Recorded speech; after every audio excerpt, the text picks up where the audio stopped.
Hello दोस्तों, नमस्कार। स्वागत है आपका हमारे यूट्यूब चैनल में। आज के इस वीडियो में हम बात करने वाले हैं उत्तराखंड की परीक्षाओं में पूछे जाने वाले हिंदी के बारे में, जिसमें कि हिंदी के 20 प्रश्न पूछे जाते हैं। तो दोस्तों, क्योंकि हिंदी जो है आपके कहीं ना कहीं सिलेक्शन लेने में काफ़ी महत्वपूर्ण भूमिका अदा करती है, ठीक। क्योंकि जो उत्तराखंड प्लस जो यूके जीएस प्लस जीके हैं, प्लस जो हमारे जो जीके जीएस प्लस कंप्यूटर वगैरह अन्य चीज़ें पूछी जाती है, रीजनिंग वगैरह, तो उसमें क्या है, हर कोई लोग उसकी तैयारी करते हैं। लेकिन हिंदी को कहीं ना कहीं कम समय देने के कारण या हिंदी को कम आंकने के कारण कहीं ना कहीं सिलेक्शन में कमी रह जाती है, ठीक है। तो दोस्तों, हिंदी में भी फोकस करना बहुत ज़रूरी है। आप लोगों को अन्य विषय के साथ साथ हिंदी को भी उतना ही टाइम देना है जितना आप अन्य विषय को दे रहे हैं, ठीक है। तो हम बात करेंगे आज इस वीडियो में उत्तराखंड जो परीक्षा में पूछे जाने वाले सिलेबस के अकॉर्डिंग 20 प्रश्नों पर चर्चा करेंगे, जिसमें कि इन प्रश्नों से बनने वाले अन्य प्रश्नों पर भी हम वीडियो में चर्चा करने वाले हैं, ठीक है। तो वीडियो के अंत तक बने रहना। अगर चैनल पर नए हैं तो चैनल को सब्सक्राइब जरूर करें और वीडियो को अधिक से अधिक शेयर जरूर करें। चलिए शुरू करते हैं प्रश्न संख्या फर्स्ट से। पहला प्रश्न है, निम्न में से प वर्ग का व्यंजन नहीं है, ठीक है। तो यहाँ से करेक्ट आंसर बन जाएगा हमारा ऑप्शन डी, जो य है दोस्तों, वो प वर्ग का व्यंजन नहीं है, ठीक है। अब साथ ही साथ हम बात कर लेते हैं प वर्ग के व्यंजन कौन कौन से होते हैं।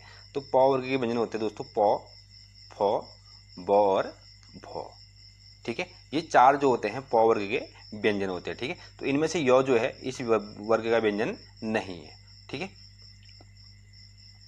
तो अगला प्रश्न है, इसी में हम बात करते हैं जो य और वो जो होता है दोस्तों, य और वो ये दोनों क्या होते हैं, ये होते हैं संघर्षहीन व्यंजन होते हैं, ठीक है। जो य और वो अगर परीक्षा में पूछा जाता है, य और वो ये होते हैं संघर्षहीन व्यंजन होते हैं, ठीक है।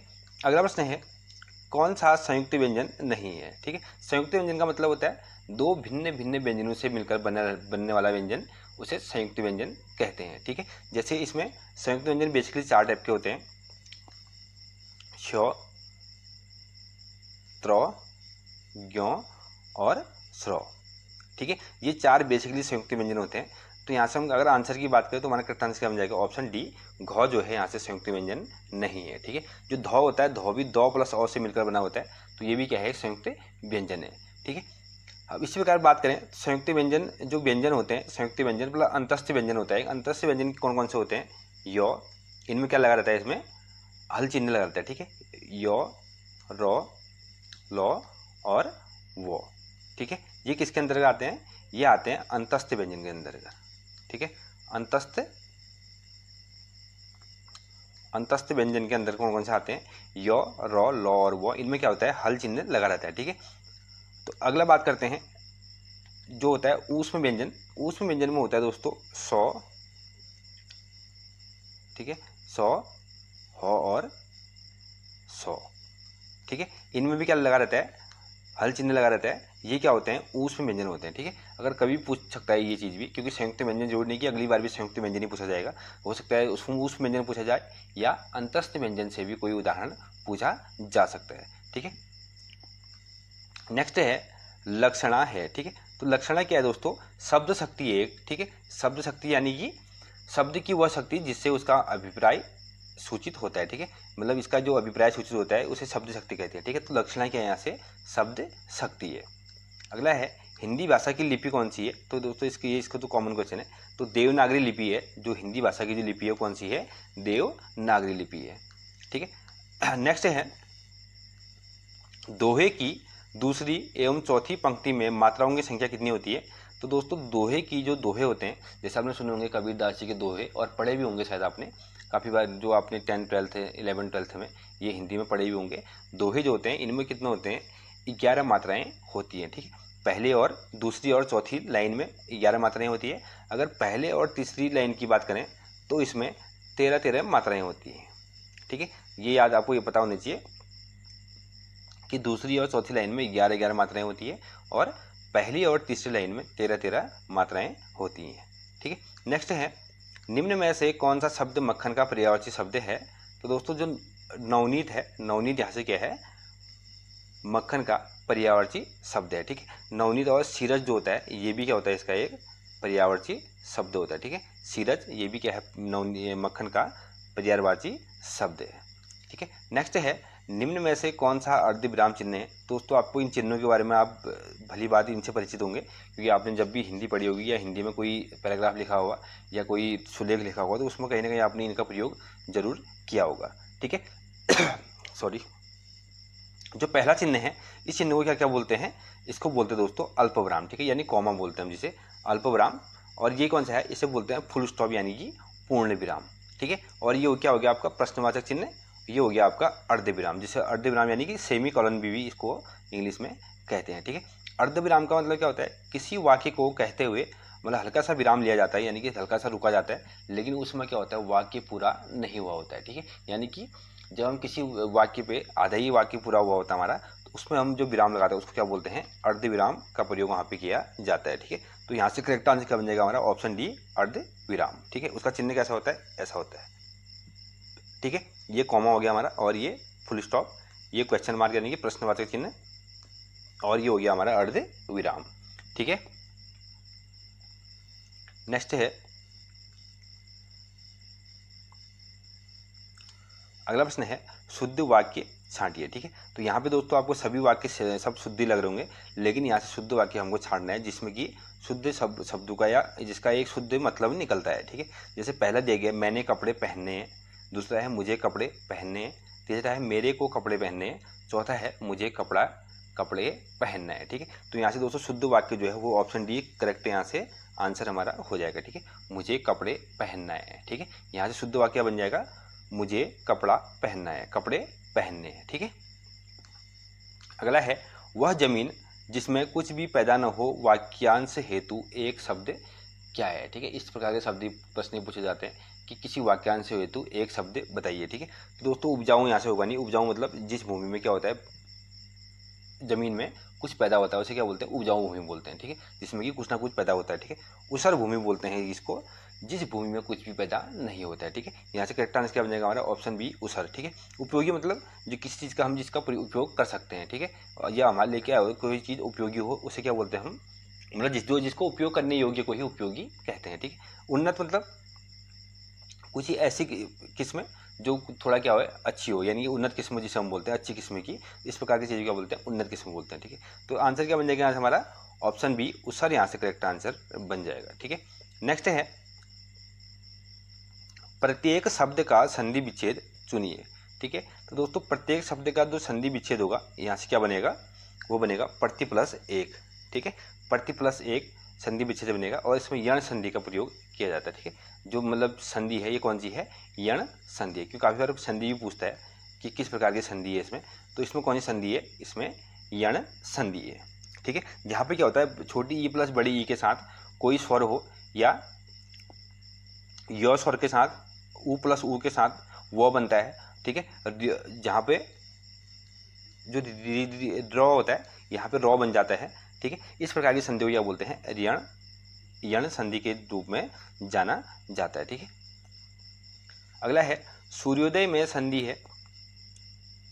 ठीक है, तो दोस्तों सूर्योदय में कौन सी संधि है? गुण संधि है। ठीक है, ऑप्शन यहाँ से करेक्ट आंसर बन जाएगा। अगर सूर्योदय के पर्यायवाची उसकी से बात करें, संधि विच्छेद की बात करें, तो इसमें सूर्य प्लस उदय क्या होगा? इसका पर्यायवाची शब्द इसका संधि विच्छेद बन जाएगा। ठीक है, सूर्य प्लस उदय।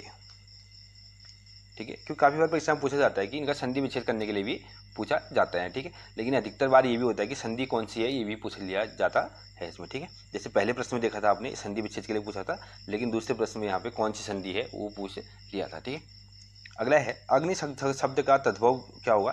तो अग्नि का तद्भव क्या होगा दोस्तों? आग। ठीक है, ऐसे शब्द जो संस्कृत के उत्पन्न होने से बने हुए उनको क्या बोलते हैं? तद्भव शब्द बोलते हैं। ठीक है, नेक्स्ट है मछली के समान आँखों वाली वाक्यांश के लिए एक शब्द क्या होगा? ठीक है, तो इसको क्या बोलते हैं? तो मीनाक्षी बोलते हैं। ठीक है, मीनाक्षी जो एक शब्द है इसके लिए, मीनाक्षी मतलब मछली के समान आँखों वाली को क्या बोलते हैं? मीनाक्षी बोलते हैं। ठीक है, और मृग के समान नयन वाले को क्या बोलते हैं? मृग नयनी बोलते हैं। ठीक है, और मयूर के समान आँखों वाले क्या बोलते हैं? मयूराक्षी बोलते हैं। ठीक है, नेक्स्ट है अनुप्रास अलंकार क्या है? ये है दोस्तों शब्दालंकार है। ठीक है, जो अनुप्रास अलंकार होता है क्या होता है? शब्दा अलंकार होता है। ठीक है, इसमें क्या होता है? शब्दों के माध्यम से काव्यों को अलंकृत किया जाता है। ठीक है, यानी कि किसी काव्य में किसी शब्द को अगर रखा जाए तो उसमें क्या होता है, उसका एक रूप चेंज हो जाता है। ठीक है, अगर उसी की जगह हम उसका कोई समानार्थी शब्द रखते हैं तो उसका अर्थ पूर्ण रूप से बदल जाता है। ठीक है, तो यानी कि जो अनुप्रास अलंकार में है, शब्द एक प्रकार के अर्थालंकार है। ठीक है, जो कि शब्दों के माध्यम से काव्यों को अलंकृत किया जाता है। ठीक है, इसमें अगला प्रश्न है, चारा फेंकना मुहावरे का अर्थ क्या है। दोस्तों, चारा फेंकना मुहावरे का अर्थ क्या है, प्रलोभन देना, यानी कि किसी चीज़ को लालच देना। ठीक है, प्रलोभन देना मतलब किसी चीज़ को लालच देना, यानी कि चारा फेंकने का मतलब अर्थ क्या हो गया, प्रलोभन देना। ठीक है, अगला प्रश्न है, वे सज्जन पुरुष कौन है, वाक्य में अनावश्यक शब्द कौन सा है। ठीक है, तो दोस्तों यहाँ से क्या है, वे सज्जन कौन है, ये आपने ये शब्द काफ़ी बार सुना होगा, जो वाक्य है, तो इसमें से क्या है, जो पुरुष है ये अनावश्यक इसमें जोड़ा गया है। ठीक है, यानी कि वे सज्जन कौन है, हमारे यहाँ से एक शुद्ध वाक्य बन रहा है, लेकिन इसमें पुरुष को क्या है, अनावश्यक जोड़ा गया है। ठीक है, अगला है, राम की शक्ति पूजा के रचनाकार कौन है।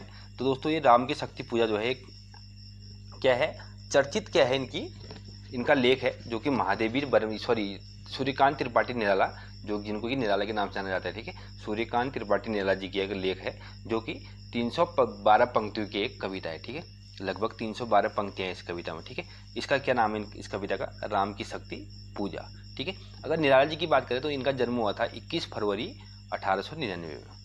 21 फरवरी 1899 में इनका जन्म हुआ था, जो कि कहाँ हुआ था, प्रयागराज में। ठीक है, प्रयागराज यानी कि अभी जो वर्तमान में जो इलाहाबाद है, इलाहाबाद जिसको नाम जाना जाता है प्रयागराज, तो प्रयागराज में इनका जन्म हुआ था, और इनकी मृत्यु कब हुई थी, 15 अक्टूबर 1961 में। ठीक है, 15 अक्टूबर 1961 में इनकी मृत्यु हुई थी। कभी भी परीक्षा में पूछ लेता है कि इनका जन्म कब हुआ था, इनकी मृत्यु कब हुई थी। ठीक है, इनकी एक दोस्तों एक अन्य जो कविता है, जिसको सरोज स्मृति के नाम से भी जाना जाता है। ठीक है, सरोज स्मृति। ठीक है, ये भी इनकी रचना है, काफ़ी ये भी क्या है, काफ़ी महत्वपूर्ण है। ठीक है, इंपॉर्टेंट है, क्या पता अगली बार परीक्षा में यही पूछ सकता है कि सरोज स्मृति किसकी रचना है। ठीक है, ये भी किसकी है, सूर्यकांत त्रिपाठी निराला जी की है।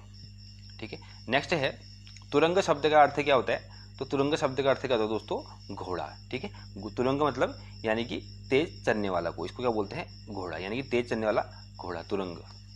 अगला है, सही शब्द साचिए। तो यहाँ से सही शब्द क्या है दोस्तों, ऑप्शन भी यहाँ से करेक्ट आंसर हो जाएगा।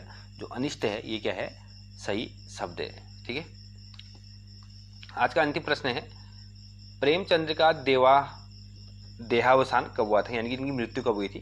तो दोस्तों, प्रेमचंद थे, इनकी मृत्यु कब हुई थी, सन 1936 में। ठीक है, 8 अक्टूबर 1936 को इनकी मृत्यु हुई थी। ठीक है, 8 अक्टूबर 1936 को प्रेमचंद्र की मृत्यु हुई थी, और इनका जन्म कब हुआ था, 13 जुलाई 1880 में।